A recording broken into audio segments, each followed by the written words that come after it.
Welcome to my kitchen. I'm Michelle Peterson, and I'm a country girl from Missouri. My fondest memories are of spending the time in the kitchen cooking with my mother. She not only taught me how to cook, but she made those times a time where we shared the events of our lives. My mother was a phenomenal cook. She could take little bits and pieces of this and that and make wonderful meals. Now, like all cooks, she had staples, the things that she always kept in the house for her baking. And one of those staples was Philadelphia cream cheese. And today it's also my staple. And I usually keep 2 or 3 packages in the refrigerator because my husband has a tendency to go in and steal a package of cream cheese and put it on crackers or toast. Now, for me, a recipe has always been just a suggestion, and that's been born out of necessity because I'll decide that I want to make something. I'll go to my cabinets that don't have everything I need, so I start substituting and seeing if I can't make it as well, or if not better, than what the original recipe was. So that's sort of what happens with the cake recipe that I'm going to show you today. My younger sister was here, and we were going to bake a cake for a family event, so we started digging through my grandmother's recipe, and we came up with this chocolate cake recipe, but it called for buttermilk. Now, I didn't have any buttermilk, but I did have Philadelphia cream cheese, so that came to my rescue, and I think it came out better than with the buttermilk.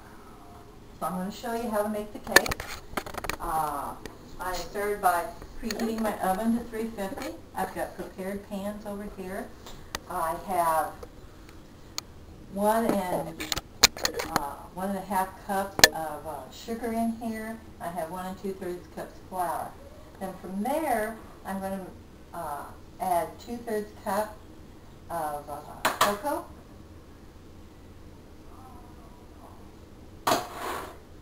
a teaspoon of salt, 1.5 teaspoons of soda. The nice thing about this recipe is that you can just dump everything in this dish. You don't have to add dry and then add the liquid to it, so that makes it nice.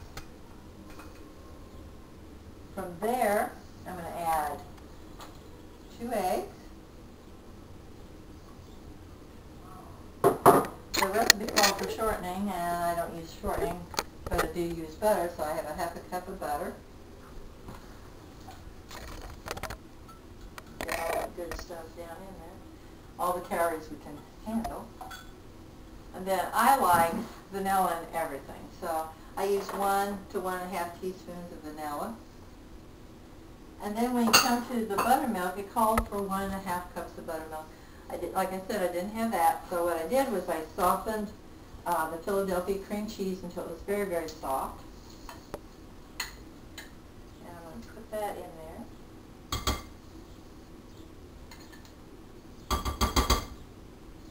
Again, get all of it.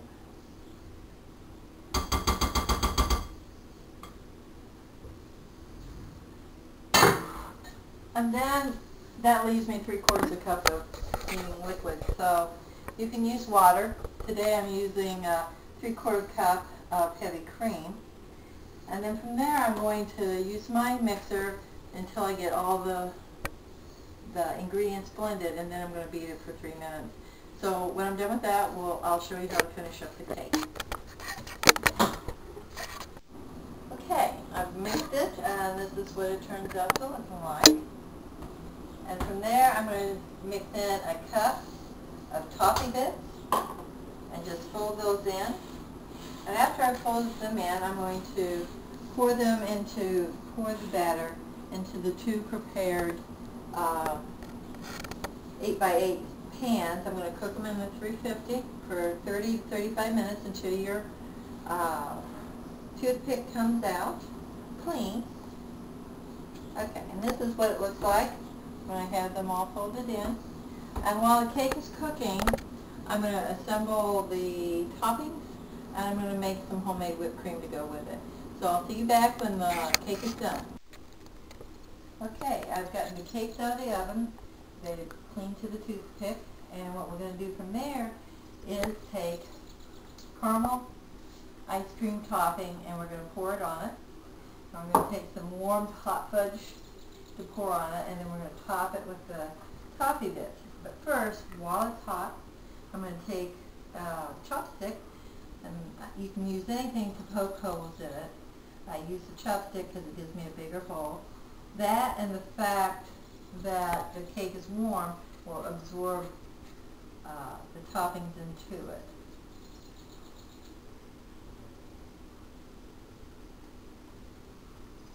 And I'll go ahead and do that. I'm going to tell you the name of my cake. It's called a Diabetic Coma cake. And like I told you the day that we were first making this, my youngest sister was here, and she's a diabetic. And as I was finishing this cake up, she looked at me and said, "You put me in a coma with that." And then she started laughing. She said, "That's what we need to call it the Diabetic Coma cake." So ever since then, in her honor, that's what I call this cake. Now, if you don't like that name, you can always call it Sinfully Decadent Chocolate Cake. Both names apply. You take the caramel and you pour it on. I don't have quite a half a jar. I think I probably got a little carried away with my cake before.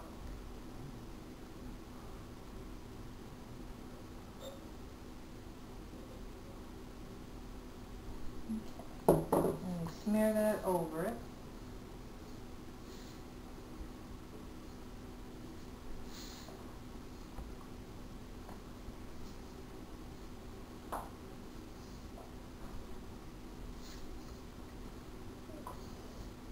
On my face here.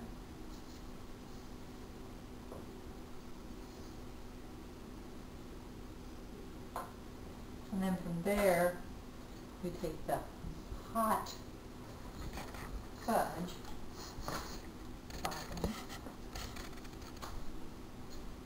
and then you pour it on top.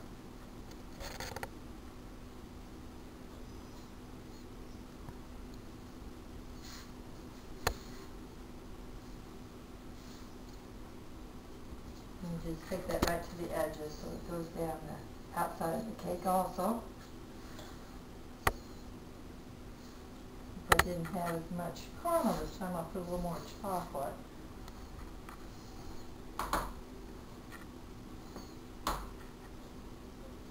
I think that you all will find that this is a wonderful cake and your family's going to love it.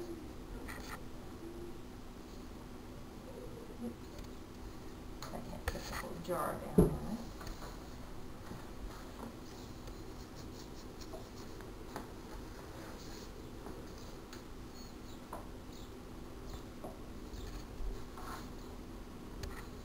Okay.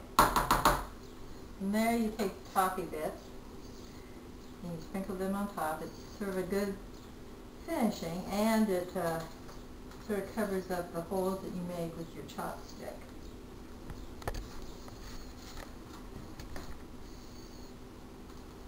And of course in these pans, it doesn't look all that fancy or anything, but that comes with your plating of it. And we'll take a break while these cool just a little bit.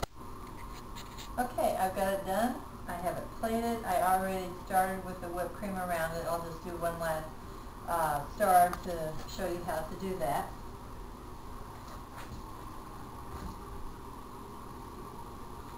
And then it's ready to eat. It's ready to be presented.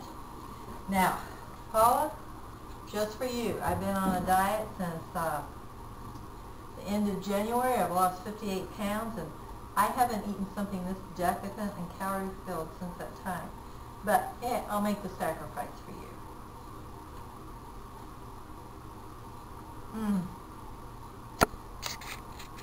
Oh, that's good. I hope that you all get inspired by this recipe, and then you make it for your families and that you enjoy it. Thank you for coming.